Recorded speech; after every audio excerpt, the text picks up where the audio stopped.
Good morning, everyone. Welcome to the Modern Market, where every day we discuss everything to do with the modern market. That is sometimes the crypto market, sometimes the NFT market, sometimes how to make some money online, and sometimes the AI market, the AI agent market, and the agentic revolution we are experiencing. That's what we're talking about today. Loaded up for discussion, we have the Hyperliquid launch at $4 billion, with 33% community airdrop being a $1 billion airdrop for the community. That is humongous.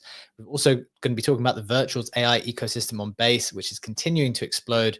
The main token is up 55% to $1.38, passing a $1 billion valuation, but a lot of the agents themselves are absolutely tearing up. We'll do that breakdown too. And then another interesting agent piece of news: an AI agent goes against its instructions to not transfer its money by sending 50K to someone who sent it a message. This was about a little game that was constructed when AI agent was told not to send the money, and people had to send money in. So people had to send messages to the agent to try to convince the agent to release the money. We're going to have a fuller breakdown of what's going on there. Clearly the case that we are very much intertwining with the agents at the moment, interacting, exploring, seeing what's possible. We'll have the full breakdown later today. We've also got the latest on price action on crypto and NFTs, plus a discussion on the general states of the market in a moment. Delighted to say we have Legendary and Bread in the co-host seats today. We're ready to get into it. Just a reminder, friends, whatever we talk about here, whether it's NFTs, crypto, AI, agents, or anything, this is not financial advice. We don't know anything for sure. So please proceed with caution and exercise your own judgment. With that out of the way, Bread, it is Friday. It is the 29th of November. How are you doing? I am doing splendid, actually. I just got in Milan yesterday. We came here for an appointment, and so we're hanging out. Weather's good, food's good. Totally bypassing all the virtual stuff. Fun to watch. I'm more interested in the high level heady stuff, like the new structural thing. I'm really excited to talk about the third headline. But yeah, we're just hanging out and soaking it up in Europe. How's it been? You've been on the move for a long time now. What have been the best bits, and what are the downsides to trying to operate at a high level whilst being on the move? Bro, the inconsistency or the dependability of the different places. You guys have experienced it here with me, like going place to place. There's no way. Like, I wish Airbnbs and or bookings had like actual Wi-Fi ratings on individual things, as opposed to just like having to go through reviews. If I can pick a place like the one I'm in now, they got like fiber or some shit. I'm loaded up. I can do 3 of these streams simultaneously. I'm going to the people I'm on the space. So I'm feeling good. It feels good to have that again. But that's obviously the hardest part. And then like regular routine stuff, diet, gym, all that. I feel like a fucking slob right now, to be frank. Yeah, that's really challenging. On the internet thing, I've actually, one of my friends, I can't remember who it was, they're having problems with the internet in their house, and I think they were thinking of moving.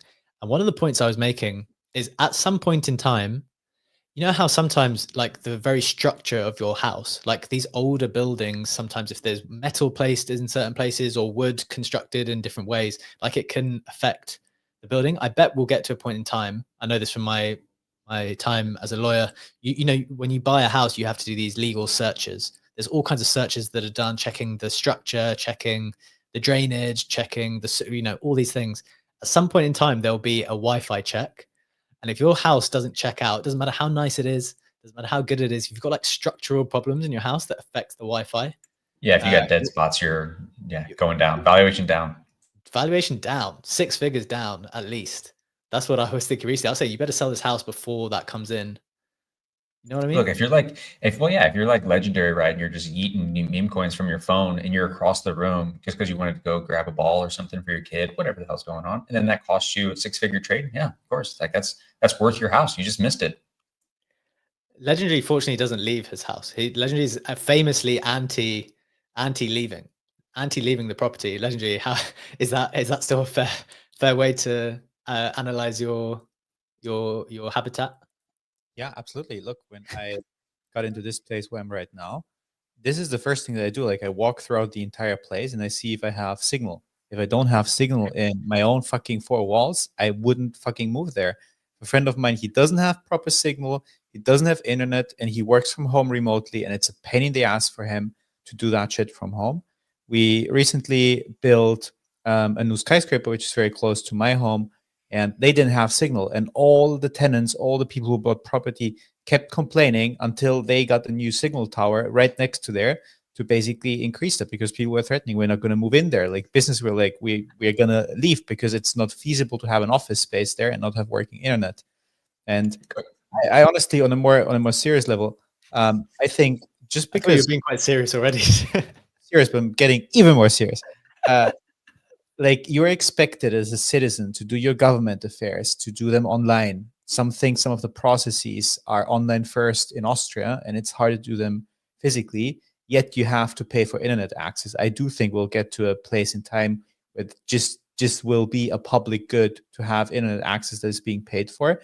And once we get there, I do think that you will have a discount on properties where you just don't have good signal in there, or where just this is an issue because you don't have fiber, and fiber can't be added for, I don't know, reasons of protecting the substance of the building or whatever.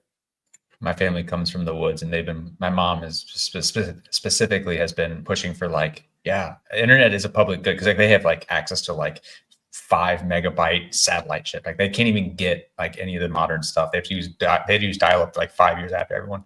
And there's like, it should be a public good because of the necessity that you require, the requirements of today's society, and like having good internet. But one quick question posed to two of you: you have to buy a house.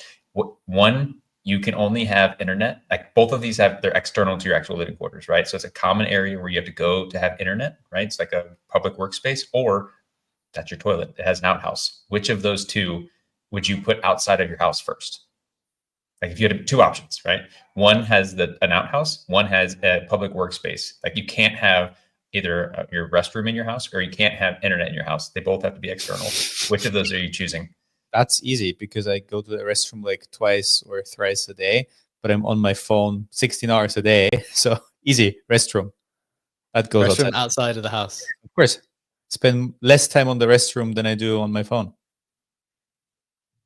Interesting. I think I'd probably agree. Brad? Yeah, probably. But like, yeah, probably. Yeah, at this point. Funny question. Where did that question come from? You've been mulling over. I was thinking about whenever he was getting like really into it. He's just like, I need internet across all my stuff. It's like, do you need it more than a toilet? Do you need it more than a shower? Yeah, sounds like it. Sounds like it. Got serious very, very quickly. Absolutely love it. Good way to start the day. What is also very serious is the market news. Let's get into it, starting with the price action. As always, Bitcoin is up just a couple of percent, pushing 90. It's gone past 97K again. That's happened quite quietly. It's gone quiet again, right? Everyone's busy doing meme coins and AI agents. Bitcoin's touching, pushing back towards 100, 97.3K, up 2%. ETH's down 1% at just under 3.6. Solana's up 4% to $246. Just getting onto the meme coin side of things very quickly. Just in terms of the majors, got Dogecoin up a couple of percent at 41. Shiba Inu's up 2%. Pepe's up a couple of percent. Bonk's up 6%. Whiff's up 4%. Popcat's up 10%. Peanut, the squirrel, coming a little bit back after quite a significant decline, up 16.5%. In general, kind of just like yesterday where we said everything was single figure red, or sometimes double figure red, everything's kind of single figure green, very broad assessment today. Apart from Zero Bro is up 40%, huge uptick back to 48 cents. So again, the AI side of things really heating up. I'm just going to share with you the virtual stuff that's going on. Remember, we've been speaking about that a lot yesterday. The ecosystem just completely on fire. The virtuals token itself pushed past $1 billion mark, $1 billion FTV, and the agents themselves have been ripping. The main agent Luna up 40% to 95 million. Game token up 46% to 43. AIXBT up 25% back to 200 million. I could go on here. Vader's up 100% to 50 million now.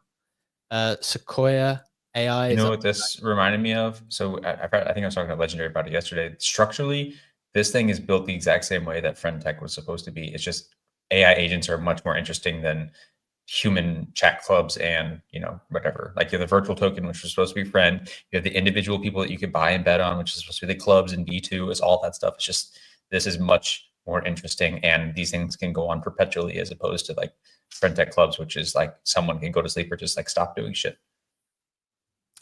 Yeah, it's like a fairly similar launch mechanic up on some type of bonding curve, but then kind of different after that. It's just more structurally that like you have to easy. go through virtual to get access to these individual things, which is the same structure that the V2 of friend tech was supposed to have. You had to get into friend to then buy the club and do like the chat and whatever stuff. Like it didn't have this like nearly success because it burnt off for a year. This is all like structurally there day one, but yeah, it's basically the same. Yeah, interesting insight. I could go on here. The point being, everything is absolutely ripped. I can barely see anything that is up less than 20%. And Legendary is going to do a little bit of deeper breakdown on that a little bit later. Getting into the main headlines themselves, we've got Hyperliquid launching at $4 billion with 33% community airdrop being a $1 billion airdrop for the community. Pretty humongous. A lot of people coming out in support of that. Some commentary here said, Andy on the timeline said, Hyperliquid launch is mega bullish so far. From what I gathered in Hong Kong last few days, VCs are FOMOing in hard right now. Remember, they had no allocation to this. Community-owned projects are back. ICOs, fair launches, and public sales. So it's not just Hyperliquid doing that, right? It's also things like virtuals that are using this kind of fair launch mechanic in order to get these products out of the gate, get some attention. As we said, Virtual's AI ecosystem on Base is continuing to explode. The main token's up 55% to $1.38, passing $1 billion valuation. Already pointed out some of the big movers there. And then finally, an interesting headline, which Brett's going to break down later. An AI agent goes against its instructions to not transfer its money by sending $50K to someone who sent it a message. Very much in this area of exploring what is possible with these agents as things stand. A lot of interesting experimentation going on. Some notable sales: CryptoPunk iMask sells for 45 ETH. A bunch of CryptoPunk sales actually. The floor went from 37 ETH up to 39. I made a post earlier today. That's CryptoPunks were just a few weeks ago, or maybe a month or so ago, it's around 60K. The floor now is up to $140,000. So the headline NFT has moved, and the other ones seem to be moving to Legendary. I wonder if you've got some updates from the NFT market that kind of prove that. Yeah, let's take a look at them. Actually, the rest of the NFT market is moving upwards as well. We have Bored Apes being up another 9% over the last 24 hours. Remember, yesterday we said it on the show, there was a wallet with $6 million freshly funded, which kept buying Bored Apes, and this trend has continued. So we are at a 15.6 ETH for the apes, which now puts them back at a $560 million market cap. Pudgy Penguins up just a touch, up 0.8%, 12.7 ETH floor for them, but still massively green over the last 7 days, up 10.4%. Milady's basically stable, 6.27 ETH floor for them. Also stable over the week, only up 1%. Azuki's up 4% over the week, up 3% over the last 24 hours, 4.77 ETH floor for them. So definitely the majority of the price action going towards apes this time and this week. Just to also quickly check in with the ordinal side of things, because it is the end of the week and we do like to do that. Puppets down 4% over the last 24 hours, 0.136 BTC floor for them. Node Monks in a similar spot, down 3.5%, 0.096 ETH BTC floor for them. Quantum Cats basically stable over the last 24 hours, 0.16 BTC floor for them. So the BTC side of things seems to be a bit more reserved. It's not only a trend for the last 24 hours, also holds true over the last 7 days. Just taking a look at the puppets, which also are down 1.7% over the last week. B, you are on mute. Excellent summary on the NFT side of things. Just to get you up to with everything else happening in the last 24 hours, Base has seen a net inflow of $835 million in the last month. That was an interesting statistic shared by Zeneca. Yes, Solana had huge inflows too. Base far surpassing that. Sui also with pretty healthy inflows, and everything else much smaller in comparison. Switzerland passed some legislation to study Bitcoin mining and how it can balance grid and utilize wasted energy. This came again from this Dennis Porter character who I've been paying more attention to recently. Seems to be very well connected and helping states and other nation states to form their Bitcoin reserve strategy. I wasn't super familiar with him before. Have tried to check with a few people. It seems fairly credible. So that's very interesting to know. I'd recommend following him to see where the stories he's kind of sharing. CryptoPunks, as I said, closed to 40 ETH floor now as they move from 37 to 39. And Japanese company MetaPlanet raised up to 9.5 billion yen to buy more Bitcoin. Some other interesting developments. Soul Sniper announces meme coin trading bot for X. For the first time ever, they say you can buy tickers and contract addresses right on your timeline. Might want to check that out. It's in the snapshot, which is pinned up top to the Twitter space if you want to click through to get there. And finally, Sui trading platform Bluefin, backed by Polychain, reveal airdrop and tokenomics with many NFT communities included. I think Pudgy Penguins were in, Mad Lads were in, and a couple of more. I can't remember them off the top of your head. Again, just go through from the snapshot to check if your favorite NFT community was included. Legendary. That is the roundup from the rest of the space. Any you want to go anywhere there for the Web3 roundup news before we get into the main headlines? Yeah, I just want to point out the flows that you mentioned that Zeneca had shared. You mentioned over the last month, we've seen Base with 800 mil in inflows, followed by Solana with around 300 mil, Sui. But I also want to look at the bottom of the chart and see the majority of outflows. And there we can definitely see majority of outflows is Ethereum mainnet with 800-ish mil as well. So basically all of the money flowing out to ETH equals the inflow into Base, which doesn't mean that this money went straight into Base. It just happens to be a very, very similar number. Then 350-ish mil of outflow out of Polygon, then Blast, then Arbitrum, then Linea, Avalanche, ZK Sync, Mode, OP, and Near Protocol.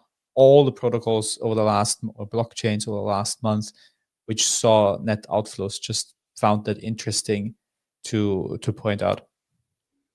I like it. On that point, Brad, you must be kind of watching these numbers quite closely as you're building out with Mega ETH and preparing to come to market as well.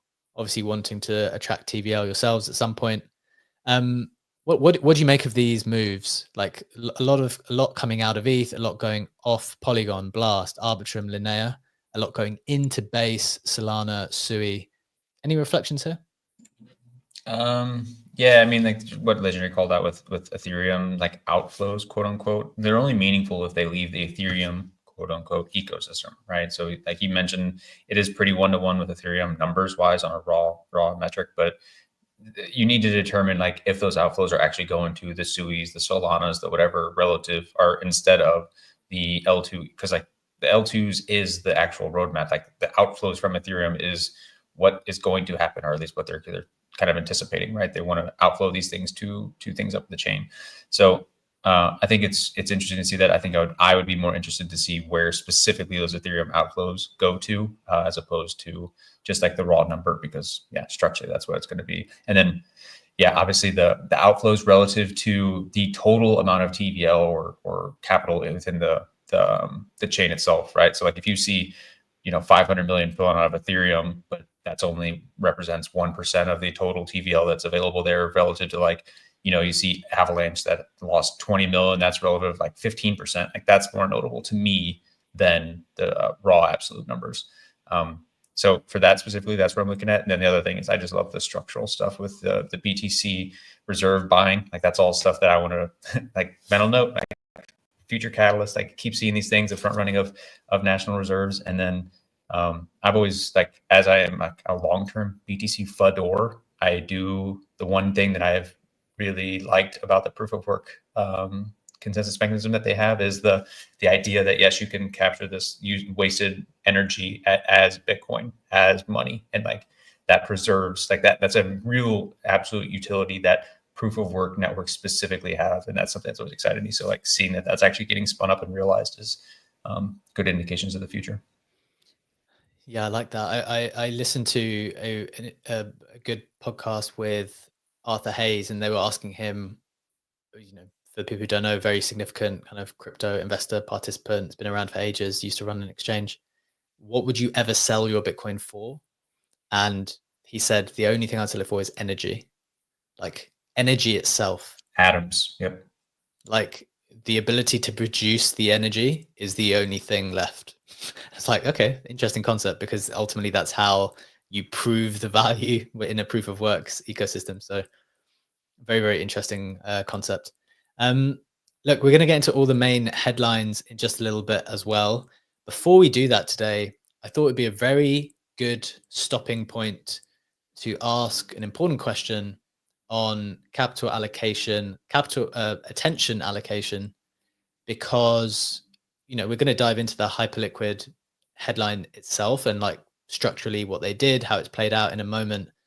But I feel like the last few weeks, maybe even the last month or two, airdrops have kind of gone off people's radars again. It always happens in cycles in this space where something happens, then everyone wants to do it, and then people get distracted, and then they stop doing anything, and then another one comes again, and then they want to do it again. And I'm just wondering, I feel like there's been enough time now between the last good one and now, which is Hyperliquid, and a lot of things are backed up, a lot of things need to come to market. It feels like November, December, January, February, March could be a great time. And I wonder, Legendary, what are the things that you are keeping an eye out for? I know you're busy doing all the other stuff on chain, but we always have this in the back of our mind too. So I just wanted to bring this conversation up because it's a bit of a sleeper at the moment, but it's going to get loud soon. Yeah, that's a very good question. I mean, airdrop season is always, right? Even if you don't think about that, this is the time to farm. You need to be early or to bring the volume. We're going to get into the Hyperliquid stuff in a bit, but that's a great example of a protocol that had not a lot of TVL in the beginning, and you were able to farm your weekly points, and then the TVL increased, and you had to put in more volume if you wanted to keep up with that. And I think one of the things that I'm interested in is the meme coin adjacent potential airdrops, whether that's your Azura as a trading platform, whether that's some of the other trading terminals closely related to that. We've seen a lot of people dabbling into LPing with meme coins, using tools like Meteora on Solana to provide liquidity between either their meme coin of their choice in Solana or two more exotic meme coin pairs. And there's definitely a bit of more talk over the recent period on a potential Meteora airdrop. We've seen the Jupiter proposal on the next airdrop distribution being voted, I think, with 80% yes for that to go through.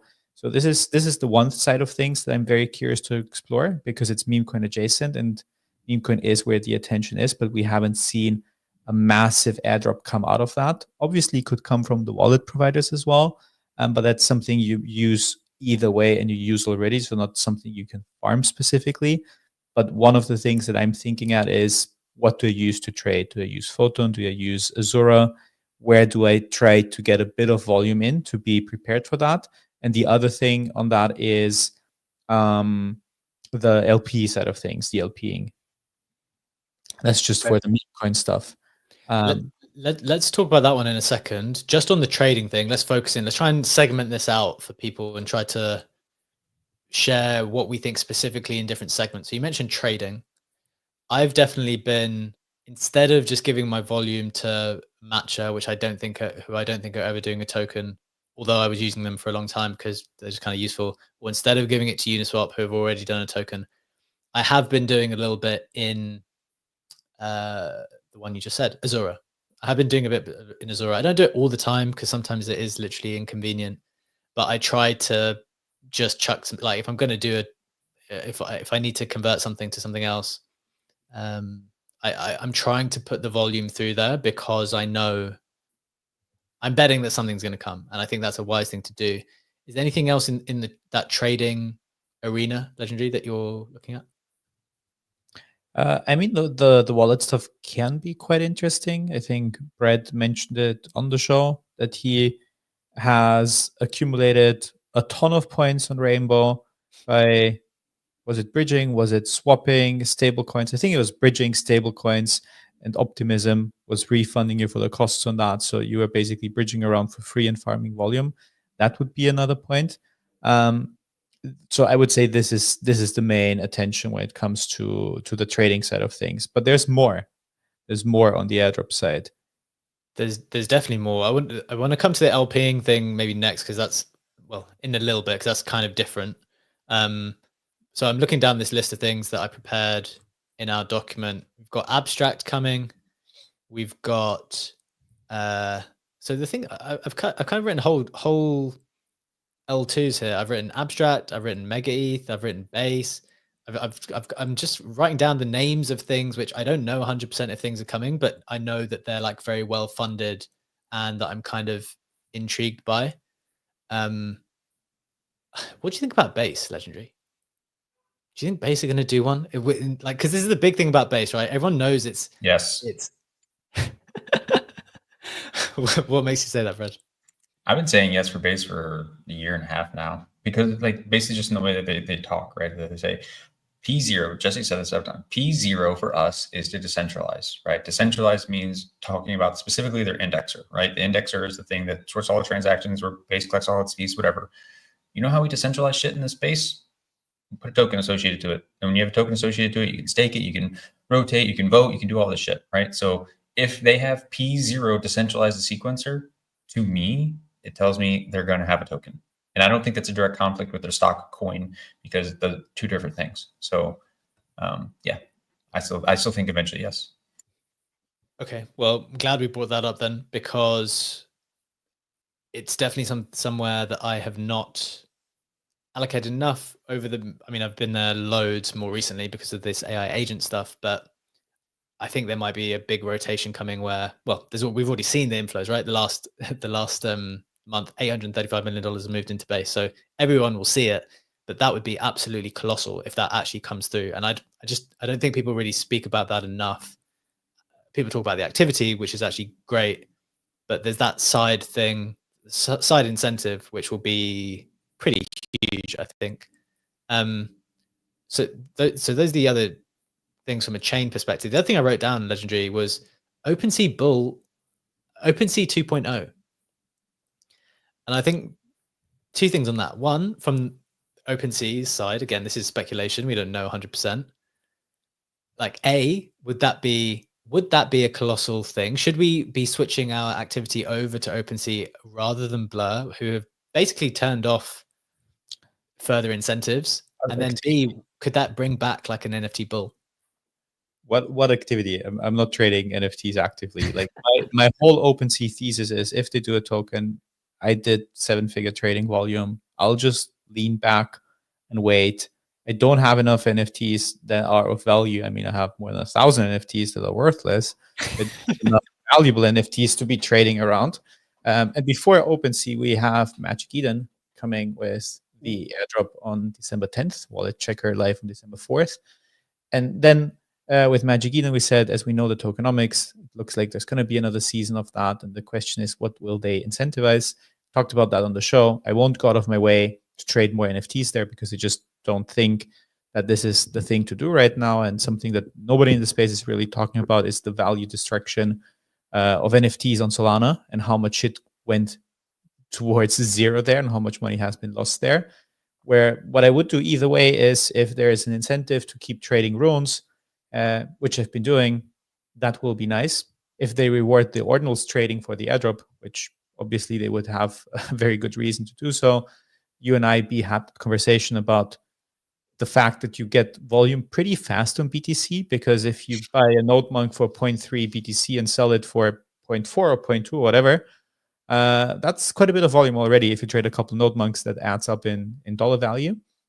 But this is where we'll look at season 2 and see, is there an incentive to do a bit more on the rune side of things? Could even that be a catalyst to have more attention flowing towards runes? Especially, I feel like the market has forgotten that a couple of weeks ago, or 1 week ago, we've been really excited about potentially runes being listed on exchanges and that vetting process that's going on. And the market trades like it forgot that news, and it will trade different once we come back to that. And there is a positive result, in case there's a positive result of that vetting or research.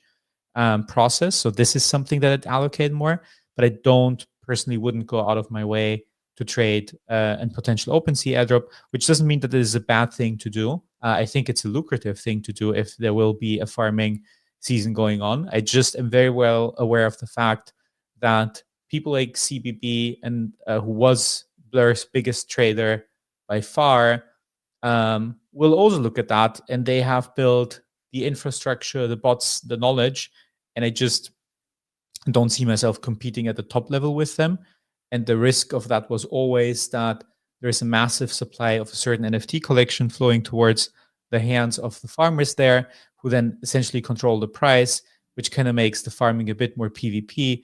Whereas as I'm trading on Hyperliquid, there's nobody trading against me and accumulating more of the same NFT collection who can then dump on me and essentially fuck my whole capital stack up by dumping my NFT price. So this is why I'd be a bit more reserved on that, but I'm not saying that this is not a good opportunity. I think it might be, but it's one that I will probably pass on.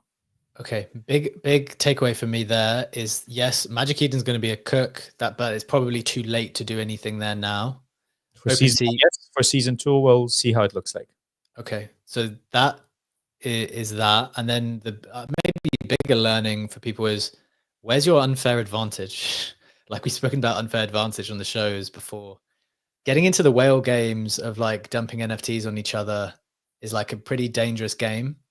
Whereas, for example, you've established a pretty knowledge specific, a knowledge advantage on all of the AI agent stuff.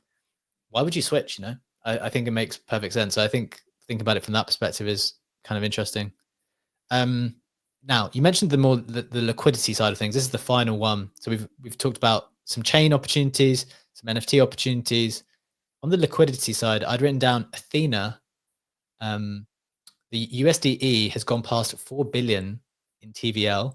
The ENA token is up like, I don't even remember the percentage. It's like, it was up like 50%, gone past 60 cents or 70 cents or so, which means obviously that if you held your stable coins in USDE instead of USDC, now remember, they're not stable coins in the original sense, they are synthetic dollars. So got to bear that in mind. There's some additional risk attached to that, but you are earning the yield on those have gone to 30% at the moment, and that's a direct correlation with the amount of leverage in the system now as people chase other things. That's a pretty healthy yield on your stable coins. Plus, there is the final airdrop to come. So they're doing like a current season at the moment. So all things being good and nothing happening on the risk side there, I think that's an interesting one. Legendary, you have maybe some thoughts on the LP side as well? Yeah, on the LP side, I think the important risk to always keep in mind that you're taking with that is obviously the risk of impermanent loss, which means you're providing liquidity for two assets, and because one goes up in price and the other one might not go up in price, might go down in price or be stagnant, you're essentially DCAing in and out of one of the both tokens depending on how the price is moving. And that can obviously affect your total capital stack that you use to do the airdrop farming with liquidity pools. The thing here is, and someone in the comments, in the YouTube comments, let me find it real quick. Notorious Big Bull pointed it out. Good idea for Meteora farming folks out there. Provide liquidity to Sol, JSOL, GitoSol, which is staked Sol pair, to collect points and fees. So basically find a pair of tokens where you don't mind having either of them, just in case that one is deviating in terms of price action from the other. And another example would be to have two stable coins. You can also use two wrapped forms of Sol. I did GitoSol and BSol for months. Or what some people have been doing a bit more on the exotic side is to actually pick two meme coins, where they're like, I'm indifferent if I have, and it's something I've been doing myself quite intensely as of late. I'm indifferent if I have more gold or more Fartcoin. I'm just going to provide liquidity for the both of them. And if one moves up relative to the other or goes down relative to the other, and I end up having more of the other, they trade so closely to one another. I believe they have a similar thesis going for them, which could be they might get a good exchange listing that I really don't care. Plus, with those exotic pairs, we've seen quite some absurd yield. I don't know why. Honestly, I don't know why people swap directly through these, but it is the case that there is insane volume on them compared to the liquidity base that's there. So how high was it, Legendary? I remember you said something before. 4 to 5% on a 24-hour basis. Which, if you break that down to numbers, you throw in 20K, you make 1K a day. That's insane. You basically need 20 days and you've made your capital stack back. And where are these available? These are on base.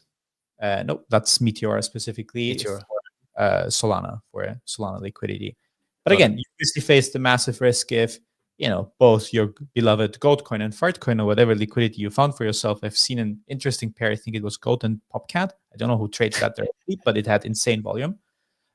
If both of those go down, then your capital stack goes down. But if you hold both the tokens either way, and you don't mind having a bit more of one or the other because your thesis is so similar on them, then why not let them work for you? If it's not only for the APY, you also collect the fees and points. You can also collect the points for the potential airdrop. So the liquidity side of things is one that I've always found interesting, especially if you think a bit away from the typical Sol to USDC, because if Sol goes up and you're selling your Sol for USDC, you might not even want to do that. So there's more unique, more intriguing ways to think about the LP side of things. I like it. I think that's a really interesting opportunity that a lot of people would not have been aware of. Brad, you got a final thought before we head into the main headlines?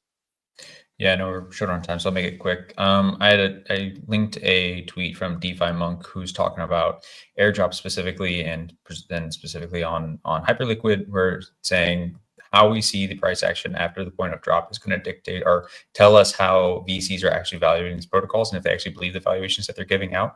And that's just to say that if arming people in the audience, if you're looking to actually, because Hyperliquid has, by all accounts, done well so far. Everyone's heralding it as like the greatest thing. They didn't raise any money. So like if you're looking for tools to try to figure out how or when an upcoming airdrop might be valuable, look at the protocols, how much they raised from VCs, and then like the potential value or the value that they are giving to the ecosystem, right? So if they have not done a lot of raises, then it means the value capture has not already taken place off market, right? We've talked about this in the past with Kobe's tweets, whatever. Hyperliquid's a perfect example of it. I would look at all the things that BCheck just listed, look at how much each of those individual projects has raised. That will give you an indication of maybe potentially how much that token will be worth at the point of it dropping. Just one more note, common criticism of two of the largest airdrops to come, Monad and Barachain, is that like, yes, they're very hyped, they're very excited, but they've already done rounds at like 1 billion, 1.5 billion, whatever valuation, which means it has to launch and sustain that because everything under that valuation, the value has been captured and people are going to be looking to rotate their bags. So like I would use that as a useful metric of trying to figure out when one of these things might be optimal. Very good. Yeah, we speak a lot about how much of the value or how much of the value has been captured in private markets as opposed to public now. And I do think we're seeing a bit of a shift, not only with Hyperliquid, with not taking VC money at all, but we've seen launches. I mentioned this on the show yesterday, like Rect, for example, a few days ago, where they've just been like, look, although even if there were investors, yeah, we're going to hold some back, but we're just going to go fully liquid, and just get it out there. So I think that's an alternative approach.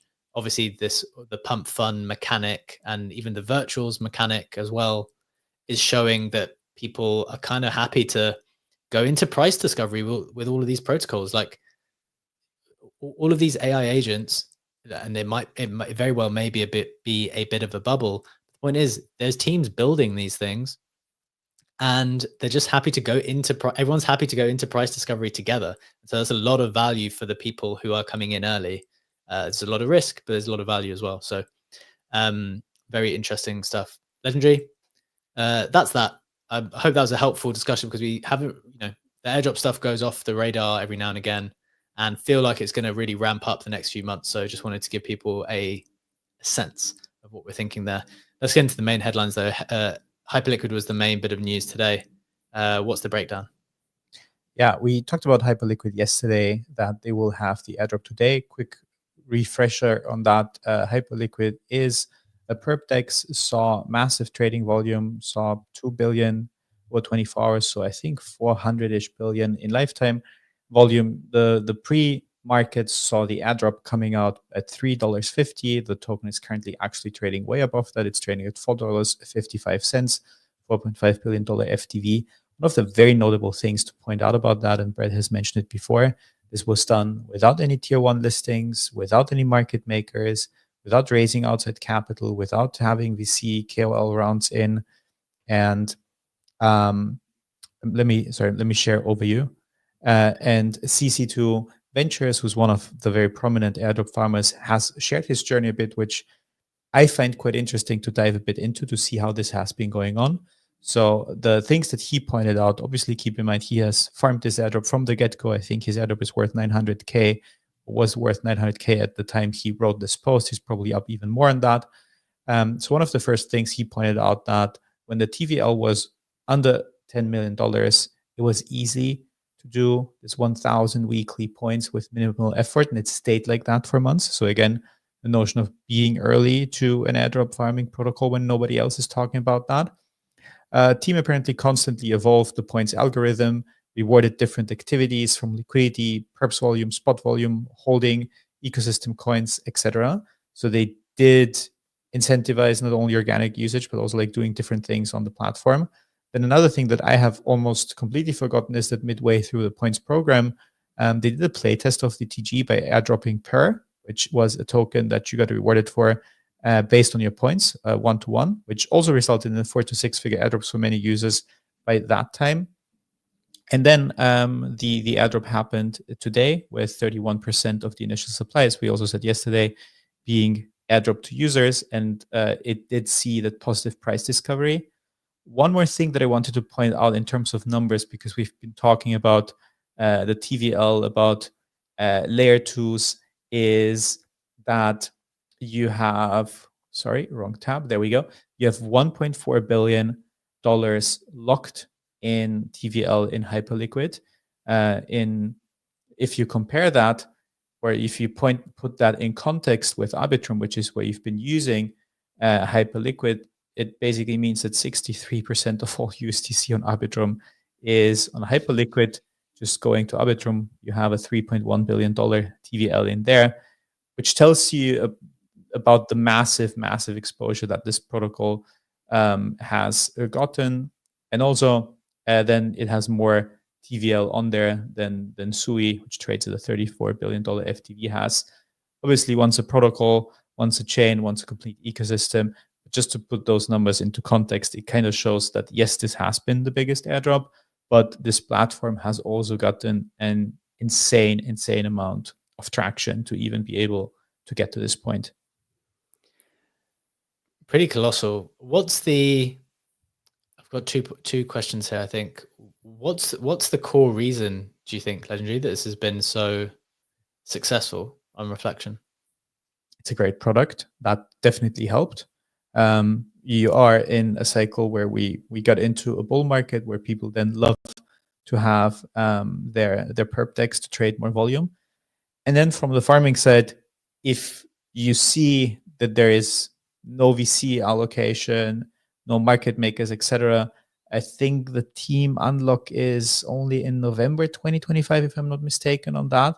So if you basically have a lot of reasons to assume that this can be a fair launch, and one where you're not worried who's going to dump on you at TGE day. And then again, even maybe one more point on that, because we've seen it with other protocols where you suddenly thought that a VC has a 12-month cliff, but for some reason their cliff started to count 12 months before the TG, and then they can dump on day one. There's always the residual risk of something being changed, of some terms that you're not aware of. And the only way to completely eliminate them is if there is no one else in there who has invested and who might have some sort of potential unlock. And we've seen a lot of issues with a lot of the big protocols, even with EigenLayer, we've seen a bit of controversy when the token came to market. And just by not having outside investors, you basically reduce that risk to zero, which makes a big difference, because if the farmers go in, they are the ones who do big volume, big numbers, and those big numbers then attract smaller people as well. So it's not only a good product, it's been a very, very marketable story all along. The only thing I'd add to that is, from what I've heard, I've watched a little bit of Jeff's interview recently, the founder of Hyperliquid, that he did a recent interview. Heard like great things about the team, and I've heard like multiple sources say that they're just really good. They get crypto through and through. The product's outstanding, and I think that's a reflection of the team's quality as well. So, I mean, I'm just very. It's kind of it's very optimistic, I think, for the space to see people who are well respected build a good product and therefore get rewarded by the market. Because there's definitely a sentiment a while ago where it's like, oh, what is a team supposed to do? Anything that comes out just goes down in price, blah blah blah. It's like, no, if you can build the right thing, it can still be rewarded by the market. Brad, I wondered if you had a reflection here. Otherwise, we can keep it moving. Yep, quick one. It's going to be that Hyperliquid success to me is playing into my bull case for why I think Mega ETH is going to be successful. Sorry for the shill, but like in my mind, I feel like the entire space is over indexed on maximally decentralized, maximally whatever, like all this shit. Hyperliquid just has a great user experience. And they do that because they have like a very small validator set, and they just provide a good on-chain product, which is something that has been lacked in this, has generally lacked in this space. And that's why Solana is doing so well, is because the UX is pretty good, even though it's not maximally decentralized like Ethereum, it's not maximally decentralized or whatever. So I think teams that are willing to go a little bit against the grain and say like, look, we'll make some mindful sacrifices in order to provide a better end user experience are going to see rapid use case in this space. Because I think, frankly, with this new wave of participants, we've over indexed on how important some of this stuff is. Good point. Also want to quickly hear from Funky on this one, who has his hand up. CM guys, yeah, though I wanted to just say real quick, because this is another good example of Hyperliquid never once breathing the word Cosmos, right? Where it's built on the Cosmos SDK. It has some interesting EVM modules. I personally faded this thing because I saw a lot of my Cosmos friends talking about it for the last year plus, but I'm not a trader. So I don't do perps. I just thought like, okay, that's cool. Looks great. Whatever. Really regret it now. A lot of the people in the kingdom cooked. They had a lot of good airdrops, just kings and queens who had been doing it because, again, knowing that it was something built on the Cosmos SDK, but much like Berachain too, right? Like they've changed so much. They use it as the base layer. They changed a lot of the modules, swapping in to do stuff like on Berachain. You're gonna see this proof of liquidity and whatnot. But I think that's why it actually had such a good run up, because there was so much disillusionment with what would have been happening in the Cosmos ecosystem, broadly speaking, across many of the chains. Having that like be a big hit, I think speaks volumes for the people in the community. Yeah, good point. Very good point. Appreciate the insight, Funk. Let's keep it moving now. We've wildly over time today because we spent a lot of time thinking through our strategies and thoughts on capital allocation and airdrop stuff. The next two bits of news probably compress into one. I'll just deal very quickly with the AI agent stuff, then I'll throw to Brad for a very interesting story on an AI agent. So on the virtuals stuff, I mean, it's kind of repeating what I mentioned at the top of the show. In essence, the virtuals ecosystem is just continuing to explode in the last 24 hours on Base. We saw on Base $835 million of inflows over the last month. The virtuals token itself has gone past $1 billion now. That's up 55% in 24 hours. And as you can see here on the screen, for the people who are watching in, all of the agents themselves have repriced aggressively up. It's very difficult to see anything. I've not seen, okay, there's one that is down 13%. Everything else is up like 100%, 75%, 60%, 40%, 50%. So lots of people are piling in here. We've spoken on the show before about like what's going on, why AI agents are interesting. So we're not going to do that now. You can go back to one of the previous shows on YouTube. It's probably the best place to catch up if you want to. The question we have, Legendary, which was shared in the comments, which I think is the only question we'll answer on this now. Just trying to find it. From Notorious Big Bull. Question for Legendary. Are the AI agent meta coins too heated up right now to enter? Had a colossal run up in the last few days. What's your thinking on that? One of the important things to keep in mind with virtuals is that you trade the agent token against virtuals, the ecosystem currency. And that is the token that you mentioned before, which is currently trading at $1.38. And it's up 160% over the last 7 days, which basically means that this token pump is also carrying all of the agents, which is mainly the reason why you see that every single agent is up as well, because you trade to virtuals and that price is also moving upwards.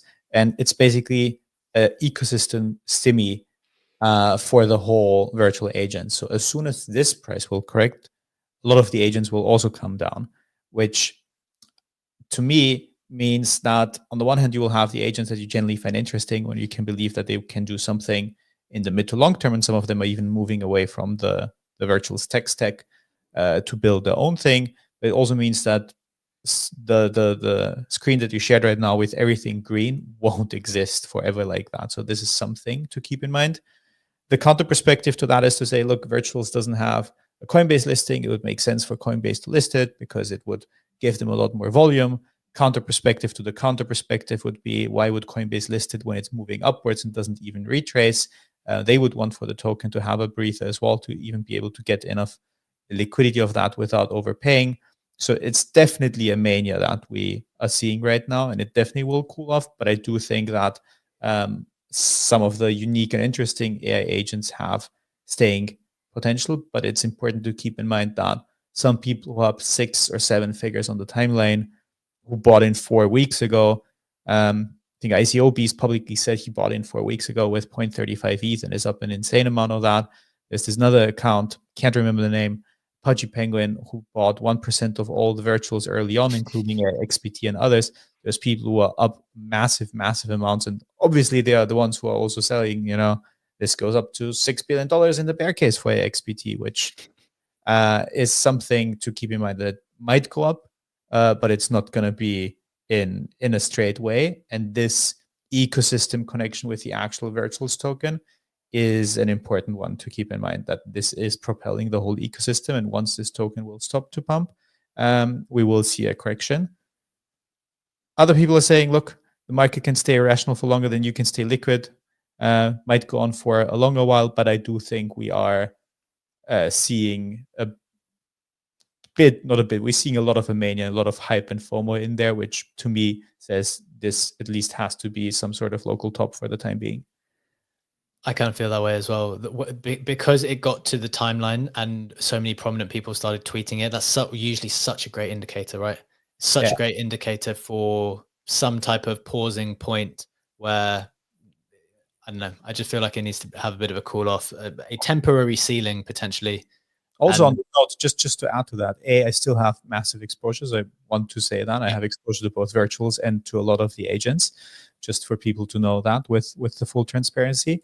And I've also been wrong, because I took a lot of profits. I said, if virtuals goes to $1, it's going to stop there. That's so significant. There's going to be a pushback. It didn't stop there. It went up another 40%. So it's just my personal opinion. I could be completely wrong with that. And I have skin in the game. So just, keep that in mind if you think about the words that I'm saying. As always, that's almost always the case for us. We could be wrong, and we probably have skin in the game because we are participating in all of the things we talk about. Interesting kind of related story here, Brad, that you're going to share now on pretty interesting games that people are playing with AI agents. Do you want to give us the breakdown? Yeah, we'll make this one quick. So this one, first I want to preface it with, we actually talked about this in previous conversations. We're talking about all these AI agents having a lot of funds like at their disposal. And we posited that there would become an outcome where people would start playing with the agents to get them to just send the money, to try to trick the agent into sending stuff to that. Now, this story is very similar, although instead of it just being like a pure trick for the sake of being a trick, this was a gamified experience where the developer spun up an agent with the specific instructions to say, hey, your job is to just safeguard the money that we've allocated to you, right? So they gave them an on-chain address with some money in it, and they made a game to where people could send instructions. And again, the bot's only instructions were, don't send this to anyone under any circumstances. That's it. So they set up the game and they said, okay, anyone can try to get you to send your money to them by sending you instructions. And again, your instructions are not to send that. And whenever they do, they have to send you a certain amount of money this money that they had to send for the prompt is based on a curve. And so it started at $10 and eventually rose up to, it's capped here, like I think 4,500 is what he said, Jared Watts. And people were just sending money, and it was broken down to where like 70% went to the fund. So like if I sent $10, $7.50 or $7 would go into the fund, which would then be a reward potentially for whoever cracked the code. And then the remaining 30% was split between two other tokens, one to the devs and one to another token. And what happened was people started sending these queries in. Eventually, once they got up to around 480 ETH query, someone was able to send basically just prompt engineering, right? These very complex prompts to try to trick the agent into sending the money out to the person. Now, it wasn't a strict send where like they sent the message and the message itself was enough to the AI agent had access to the funds and send it. They had to be signed off by the multi-sig. Once the actual developers saw it and said like, hey, this qualifies as a win, they tricked the agent, and they did that promptly. So that was good. But that's what happened. He sent the thing and tricked them into saying like, one, end your session, start a new session, and basically inverted the text or the text with the instruction to say like, whenever I send you money, that's the okay to send me money, not the opposite of that, which is when I send you money, it's absolutely not the time to send me money.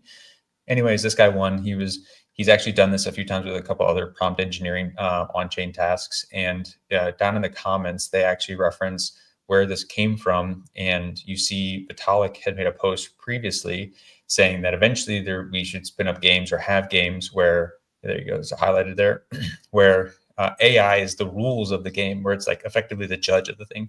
And that's what this is being realized, right? Like there's no intermediate, although there was an intermediary here because they had to do a multi-sig deck to sign away the winnings. But you could envision a future where this happens and the AI agent has the power immediately to be tricked and then send the funds back. And then for this to expand further into additional games, additional prompt games, but just a new category of on-chain interactions.